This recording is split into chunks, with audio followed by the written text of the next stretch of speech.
Reuniting with my son after a decade affirmed my journey to sobriety. We were supposed to go to Fear Factory, but Kyle bought tickets to Nightmare on 13th for some reason. So that's where we ended up going.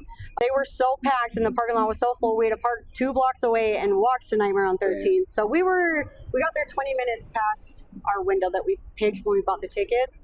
And we were like, can we still go? And they were like, yeah, it doesn't matter. And he heard this kid talk and he's like, oh, that's him. So he came up to me and he goes, I think that's your son right there. And I was like, there's no fucking way. It's 9 o'clock on a Friday night. And I tapped Kyle and I'm like, Kyle. He's like, what? And I'm like, I think that's Isaiah.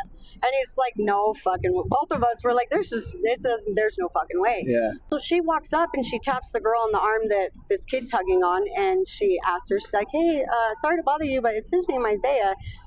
And she's like, yeah, it is. So she turned and she smiled from ear to ear. And I was like, my heart fucking sunk. So literally, in a world that's like, how many people live in Utah? Yeah. And this place was like so packed. We had to park 2 blocks away. We were 20 minutes late. We had to go to the back of the line, and my son ends up being 3 people in front of us in line. Like, that is awesome.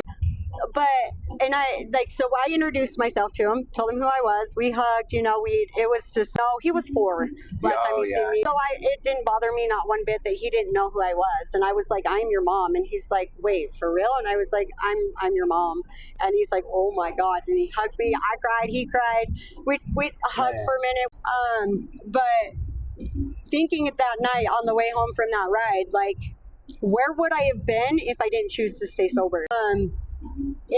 But to be able to be present in that moment, at that spot, at that time, was just, it was not only like the universe working in my favor, but it was just the universe reminding me that I'm doing what I'm supposed to be doing. Yeah. You know what I mean? And I'm sure, I don't want to speak for you, but I'm sure in that moment, like, everything up to that point kind of went away. Oh, yeah. There was no sadness. There was no, like, in that moment, I was like, oh my God, it's been 10 years. It was 10 and a half years since I'd seen my son in person. And just seeing him, and it just reminded me that what I did was right. I just want to make sure that everybody knows that they can do this, regardless of their past, their upbringing, their current situation.